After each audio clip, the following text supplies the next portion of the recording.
السلام علیکم ګران شاګردانو الله دې وکړي چې روغ جوړ اوسئ راځو د نن سبق ته د نن سبق چې دی هغه past and definite tense passive voice د passive sentences جملې دي تعریف په شان یې نشته یوازې جملې جوړو تعریف په شان دپاره که څوک غواړي چې د دې تعریف په دام زده کړي د هغه دپاره زموږ پر چینل باندې ویډیو هم شته یا زه د دې ویډیو په اخر کې د هغه ویډیو لینک درته ږدم دلته یوازې جملې زده ووایو راځئ راسره ووایاست The patient was admitted in the hospital.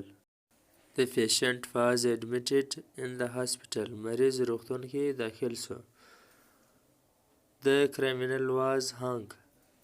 The criminal was hung.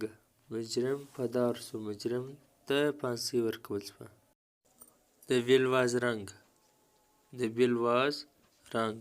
زنګ ووهل شو. ګنټې ووهل شوه. یا ګنټه وهل شوې ده یا زنګ وهل شوی و او د سکول ګنټه چې ووهل شوه The match was stopped. The match was stopped. لوبه ودرول شوه میچ ودرول شوه د باران یا د بل شي په وجه Were your shoes polished? Were your shoes polished?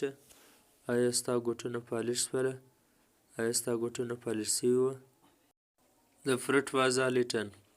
ټوله میوه خوړل شوې وه The match was not taught. The math was not taught. ریاضي نه و ورته ویل شوی د ریاضي سبق The meat was cooked.